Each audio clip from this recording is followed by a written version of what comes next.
Hello students, welcome back to my YouTube channel. A very good morning to all of you. In today's video lecture, we are discussing about the custodial model in your subject that is organizational behaviour. ठीक है, इससे previous वाले video lecture में student हम cover कर चुके थे autocratic model के हमने बारे में पढ़ा था. ये कहीं ना कहीं जो एक थियोरी थी आपकी मैकग्रॉगर ने दी थी, थ्योरी एक्स एंड वाई. तो उसमें ये पूरा बेस था आपकी थ्योरी एक्स पे, जिसमें पावर इज सुप्रीम थी. इसका मैंने एक बताया भी था, जिसकी लाठी उसकी भैंस, उसके ऊपर थी ये थ्योरी कि जिसके पास पावर है, जिसके पास अथॉरिटी है, वही सामने वाले को इंस्ट्रक्शन देगा. और जो एम्प्लॉई है उसको उसके इंस्ट्रक्शंस को मानना पड़ेगा, जो हाई अथॉरिटी है. अगर वो ऐसा नहीं करेगा तो उसको पनिश किया जाएगा. और उसमें क्या था, ऑटोक्रेटिक मॉडल में जो एम्प्लॉयज़ थे वो बहुत ज़्यादा डिपेंडेंट हो चुके थे अपने हायर अथॉरिटी पे.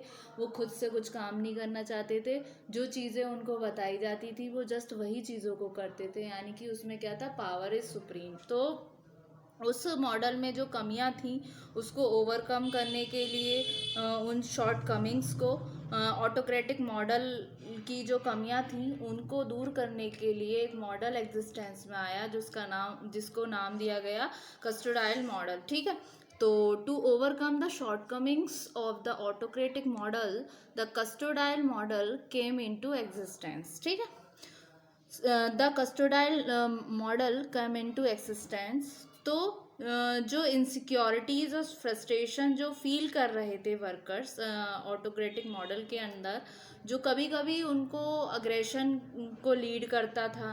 किसके रिगार्डिंग? उनका गुस्सा किस तरह बढ़ रहा था, बॉस की ओर, फैमिलीज़ की ओर, इस तरीके से. तो उस फीलिंग को दूर करने के लिए, जो हमारे एम्प्लॉयर एम्प्लॉय के रिलेशन को इम्प्रूव करने के लिए कस्टोडाइल मॉडल को यूज़ किया गया. जो हमारे प्रोग्रेसिव मैनेजर्स थे उन्होंने इस मॉडल को इंट्रोड्यूस किया. सो हम कह सकते हैं यहाँ पर to overcome the shortcomings of the autocratic model, the custodial model came into existence. The insecurity and frustration felt by the workers under the autocratic model sometimes lead to aggression towards the boss and their families. To dispel, यानी कि to away this feeling of insecurity and frustration, the need was felt to develop a model which will improve the employer-employee relations. So the custodial model used by the progressive managers, मतलब employer employ के बीच में बहुत ज़्यादा दूरियां आ गई थी. वो लोग एक दूसरे, मतलब जो एम्प्लॉयज़ थे वो अपने बॉस को अग्रेशन से देखते थे. तो इसके रिगार्डिंग उनकी जो एम्प्लॉयर एम्प्लॉय के बीच जो रिलेशन है उनको इम्प्रूव करने के लिए प्रोग्रेसिव मैनेजर ने इंट्रोड्यूस किया एक मॉडल जिसको नाम दिया कस्टोडाइल मॉडल. इस मॉडल के कुछ फीचर्स जो थे उसको हम एक्सप्लेन करेंगे पॉइंट्स के थ्रू. ठीक है, तो some of the important features of this model are as explained below. ठीक है, तो सबसे पहले पॉइंट में क्या आएगा, जो सक्सेस होती है कस्टोडाइल मॉडल की वो डिपेंड इस बात पे करती है इकोनॉमिक रिसोर्सेस. क्योंकि ये मॉडल मेन फोकस कर रहा था इकोनॉमिक रिवॉर्ड्स पर, बेनिफिट्स में. क्योंकि एम्प्लॉयज़ की जो फिजियोलॉजिकल नीड्स होती हैं, अगर वो एम्प्लॉयर से मीट हो जाएंगी तो उसको अपनी जॉब में सिक्योरिटी लगेगी, जो कहीं ना कहीं उसके लिए मोटिवेटिंग फोर्स का काम करेंगी. मतलब अगर पैसे की बात करें, जहाँ पर पैसा में मतलब उसको रिवॉर्ड दिया जाने लगे, तो उसके रिगार्डिंग क्या हो जाता है, एम्प्लॉय अपनी ऑर्गेनाइजेशन के प्रति लॉयल हो जाता है और ये काम करेगी मोटिवेटिंग फोर्स का. और जो हमारा ऑटोक्रेटिक मॉडल था उसमें क्या था, रिवॉर्ड्स कुछ नहीं थे, जस्ट एम्प्लॉय को बात माननी होती थी अपनी बॉस की. अगर वो ऐसा नहीं कर सकता था तो फायर कर दिया जाता था. ठीक है, तो सबसे पहला point the success of the custodial model depends upon the economic resources because this model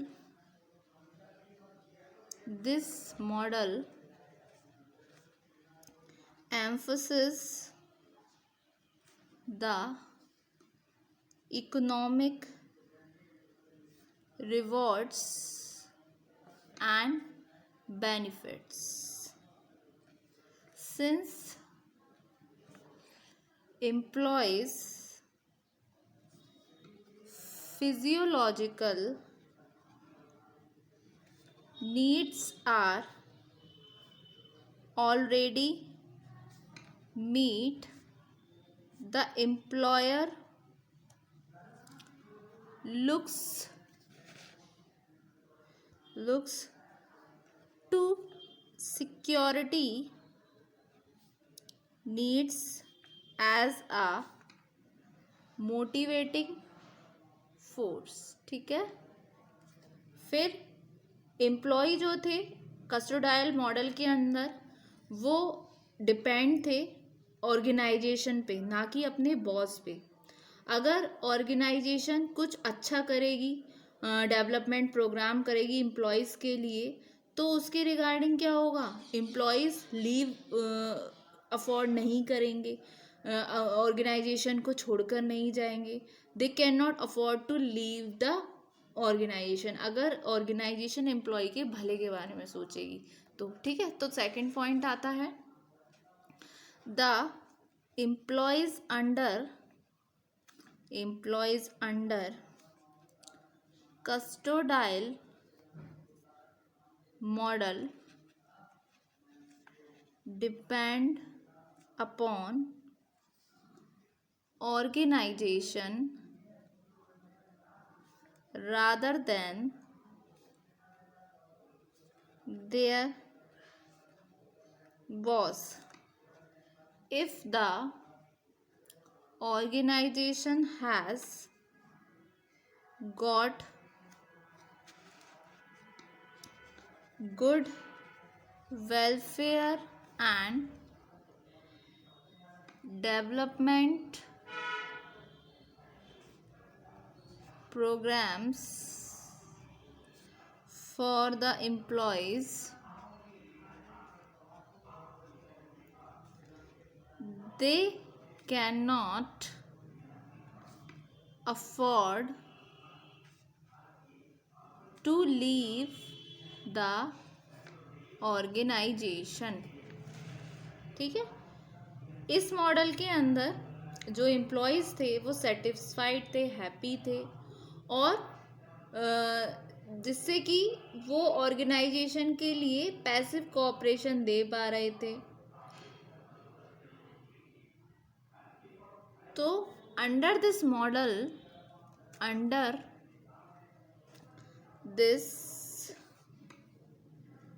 model the employees are satisfied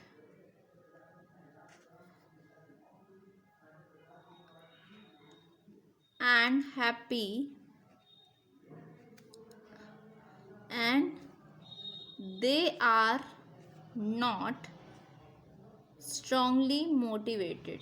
इसमें इस मॉडल के अंदर क्या था, जो एम्प्लॉयज़ थे वो सेटिस्फाइड तो थे, खुश भी थे, लेकिन बहुत ज़्यादा स्ट्रांगली मोटिवेटेड नहीं थे. ठीक है, तो वो सिर्फ पैसिव कोऑपरेशन दे पा रहे थे. So they give only passive cooperation. और इसके रिगार्डिंग और क्या निकल कर आया, जो मेन बेनिफिट था इस मॉडल का क्या था, ये कहीं ना कहीं सिक्योरिटी और सेटिस्फैक्शन लेकर आया एम्प्लॉयज़ के मन में. तो नेक्स्ट पॉइंट आता है द मेन बेनिफिट जो था इस मॉडल का, ऑफ दिस मॉडल,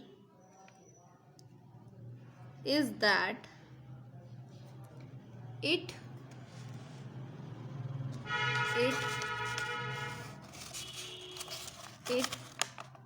brings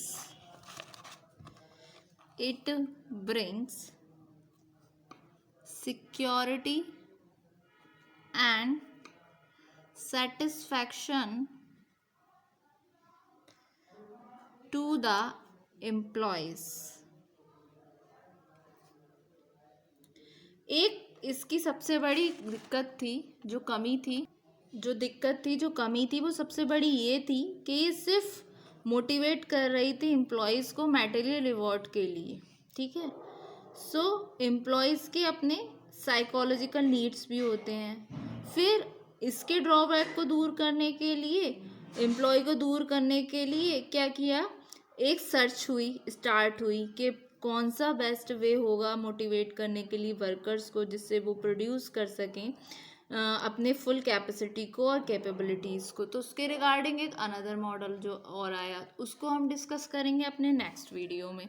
तो एक पॉइंट और है इसका, the difficulty with this model is that it depends upon material rewards only to motivate the employees, but the workers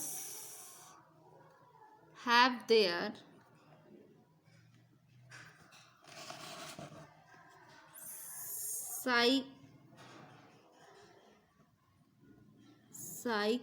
psychological needs too, ठीक है।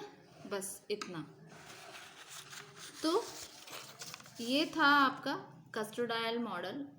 होप सो स्टूडेंट आज के video में आपको ये समझ आया।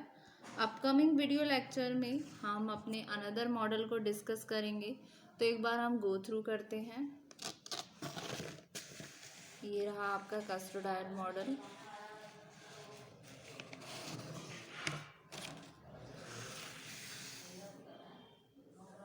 Thank you so much student.